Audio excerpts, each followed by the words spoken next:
Hi hello നമസ്കാരം. വിനീസ് കിച്ചണിലേക്ക് എല്ലാവർക്കും സ്വാഗതം. ഇന്ന് നിങ്ങൾ കാണാൻ പോകുന്നത് ഒരു ആഫ്രിക്കൻ സ്റ്റൈലിൽ ഉണ്ടാക്കുന്ന കോക്കനട്ട് റൈസ് ആണ്. അവിടെയും ഉണ്ട് സംഭവങ്ങൾ. അപ്പോൾ ഇത് ഞാൻ നൈറോബിയിൽ ഇരിക്കുമ്പോൾ പഠിച്ചതാണ്. അപ്പോൾ ഏറ്റവും ടേസ്റ്റി ആയിരിക്കും. സൂപ്പർ ടേസ്റ്റ് ആണെന്ന് പറഞ്ഞാൽ സൂപ്പർ ടേസ്റ്റ്. നമ്മുടെ സൗത്ത് ഇന്ത്യൻ രീതിയിൽ ഉണ്ടാക്കുന്ന പോലെയല്ല, ടോട്ടലി ഡിഫറെന്റ് ആണ്. പിന്നെ ഒരു ബേക്ക്ഡ് ചിക്കനും കൂടിയിട്ട് അതിൽ വെച്ചിട്ടാണ് അവർ കോമ്പിനേഷൻ തരിക. അപ്പോൾ മമ്മ സൂസന് ഒന്ന് സർപ്രൈസ് ചെയ്യാം, കെനിയ വിഭവം എന്ന് വിചാരിച്ചിട്ടാണ് ഉണ്ടാക്കിയിട്ടുണ്ടായിരുന്നത്. കറക്റ്റായിട്ട് ടേസ്റ്റ് എന്ന് അവിടുന്ന് തന്നെ അപ്രൂവൽ വന്നു. അതുകൊണ്ട് പിന്നെ ഞാൻ ഗ്യാരണ്ടിയിൽ പറയണം, നിങ്ങളൊന്ന് ട്രൈ ചെയ്ത് നോക്കണം. അപ്പോൾ വരൂ, നമുക്ക് കാണാം African style coconut rice with baked chicken. അപ്പോൾ വരൂ, നമുക്ക് തുടങ്ങാം. ഫസ്റ്റ് കോക്കനട്ട് റൈസാണ് ഉണ്ടാക്കുന്നത്. ഒലിവ് ഓയിലാണ് യൂസ് ചെയ്യുന്നത്. അവർ അവിടുത്തെ ഒലിവ് ഓയിലും യൂസ് ചെയ്യാറുണ്ട്, ലോക്കലായിട്ട് കിട്ടുന്ന എണ്ണയും യൂസ് ചെയ്യാറുണ്ട്. കുക്കറിലാണ് നമ്മൾ ഉണ്ടാക്കുന്നത്.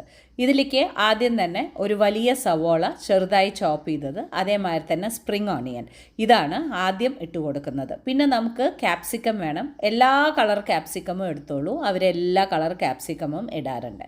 ഇനി ഇതിനെ നല്ല പോലെ ഒന്ന് വഴറ്റിയെടുക്കുക. ഇതിൽ പിന്നെ നമ്മൾ യൂസ് ചെയ്യുന്നത് മാഗിയുടെ ചിക്കൻ ക്യൂബാണ്.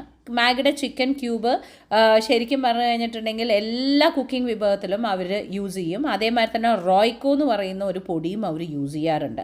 റോയ്ക്കോ ഇവിടെ കിട്ടാറില്ല, അതുകൊണ്ട് മാഗിയുടെ ചിക്കൻ ക്യൂബ്സ് യൂസ് ചെയ്ത് കഴിഞ്ഞാൽ കുഴപ്പമൊന്നുമില്ല, സെയിം ആണ്. ഇനിയിപ്പോൾ ഇതിലേക്ക് എല്ലാ കളർ ക്യാപ്സിക്കമും ഞാൻ ഇട്ട് കൊടുത്തിട്ടുണ്ട്, പച്ച, മഞ്ഞ, ചുവപ്പ്. എന്നിട്ട് വെളുത്തുള്ളിയുടെ പൊടിയാണ് ഇട്ട് കൊടുക്കുന്നത്. നിങ്ങൾക്ക് വെളുത്തുള്ളിയും ഇട്ട് കൊടുക്കാം. പിന്നെ നമ്മൾ കുറച്ച് പെപ്പറും ഇട്ട് കൊടുക്കുന്നുണ്ട്. പിന്നെ ഇതിലേക്ക് എന്താ പറയുക, ഫ്ലേവർ ആഡ് ചെയ്യാൻ വേണ്ടിയിട്ട് നമ്മൾ ചില്ലി ഫ്ലേക്സ്, അതേമാതിരി തന്നെ എന്തെങ്കിലും ഹേർബ്സ് വല്ലതും ഉണ്ടെങ്കിൽ ഇട്ട് കൊടുക്കാം. എല്ലാം, അതായത് അങ്ങനെ ഒരു റെസ്ട്രിക്ഷനേ ഇല്ല കേട്ടുള്ളൂ, അതെല്ലാം ഇട്ട് കൊടുത്തു. ഇനി അവർ യൂസ് ചെയ്യുന്ന അരി എന്ന് നോക്കുകയാണെന്നുണ്ടെങ്കിൽ ഷോർട്ട് ഗ്രെയിൻ എന്ന് പറഞ്ഞിട്ട് അവിടെ കെനിയയിൽ കിട്ടുന്ന ഒരു അരിയുണ്ട്. ഞാൻ അതിനെ തന്നെ ഞാൻ എന്ത് ചെയ്യുന്നത് വെച്ചാൽ ജീരകശാലയിൽ ഞാൻ അതിനെ കോമ്പൻസേറ്റ് ചെയ്യാറാണ് പതിവ്. അപ്പോൾ സെയിം ആയിരിക്കും, കാണാനും സെയിം ആയിരിക്കും, ടേസ്റ്റും സെയിം ആയിരിക്കും. അരിയും കൂടി ഇതിലേക്ക് ഇട്ടിട്ട് നല്ല പോലെ ഒന്ന് മിക്സ് ചെയ്യുക.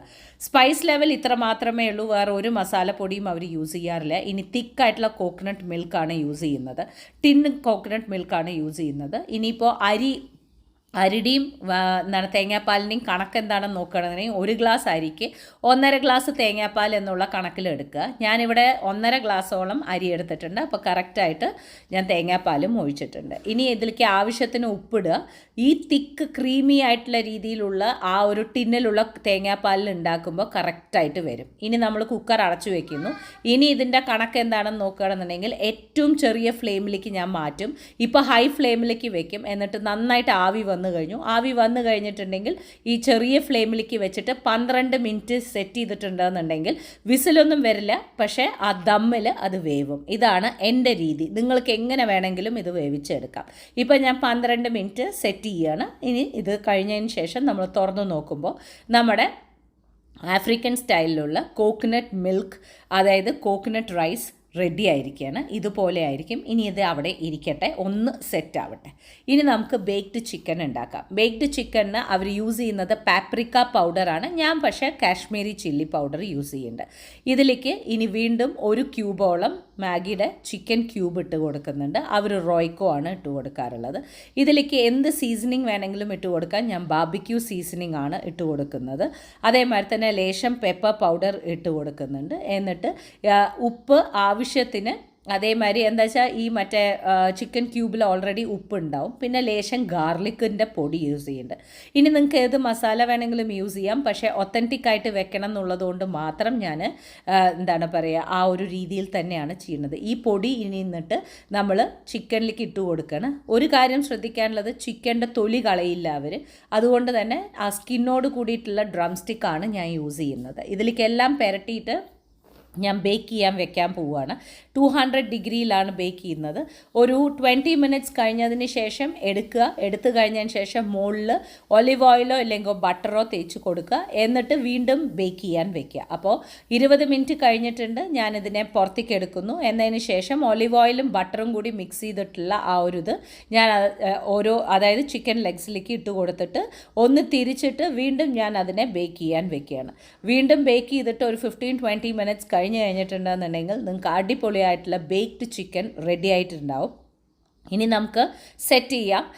ഇതുപോലെ ആയിരിക്കും കോക്കനട്ട് റൈസ് സെർവ്ഡ് വിത്ത് ബേക്ക്ഡ് ചിക്കൻ. ഇത് ഭയങ്കര ഫേമസ് ആണ് ആൻഡ് എല്ലാവർക്കും ഭയങ്കര ഇഷ്ടമുള്ള കാര്യമാണ്. അപ്പോൾ നമ്മൾക്ക് മമ്മ സൂസന് ഇത് സെർവ് ചെയ്യാം. Guess what I made? Your style of African coconut rice and baked chicken. Taste and tell me how it is. Oh my God. I wanted to surprise you with your coconut rice and the ones we get on the streets of Kenya. From home. And the baked chicken. We get this in the streets of Kenya, right? Yeah. Kuku choma. Means The roasted chicken. yeah. Baked, I mean, sorry. Very nice. I wanted You're to half Kenyan. I wanted to surprise you with this. That's why you're not calling. I didn't call you because I was making this. I thought if you see, then you will understand. Same. I learned it from one mama in Nairobi, Westlands. She was having a shop in Westlands. She used to do that shop, cooking. So our driver used to go and stop there. And then he used to eat from there. So one day that mama just asked me, do you want to taste African coconut rice with baked chicken? I was pregnant with Kichu. So I said I have not tasted, but I'm okay to taste. Then she gave me. And from then on, I was a big fan. I always eat from Westlands. And then she taught me this, how to make. Oh my God, this is so nice. Thank you, Mama. Exactly the same. Thank you. I'm so happy that you liked. Yeah. Feeling home is different, yeah? Completely. Thank you. അങ്ങനെ ഞാനിനി ഒന്നും പറയേണ്ട ആവശ്യമില്ല. എല്ലാം മമ്മ Susan തന്നെ പറഞ്ഞത്. എനിക്ക് chicken ഒന്നും ഇത്രയൊന്നും ഒന്ന് കഴിച്ചു. So mamma Susan please. ഈ കോക്കനട്ട് റൈസ് ഇതിൻ്റെ ഒരു ഫാനാണ് ഞാൻ. അത് സൂപ്പർ ഫ്ലേവറാണ്. അവര് അതുണ്ടാക്കുന്ന സമയത്ത് തന്നെ ഭയങ്കര ഫ്ലേവർഫുള്ളാണ്. awesome. And baked chicken, it's the combination. സാധാരണ വെച്ചിട്ട് എന്തെങ്കിലും ഒന്ന് വ്യത്യാസമായിട്ട് ചെയ്യണം തോന്നുകയാണെന്നുണ്ടെങ്കിൽ give it a try. അപ്പോൾ നമുക്ക് വീണ്ടും കാണാം. Till then, take care and bye-bye.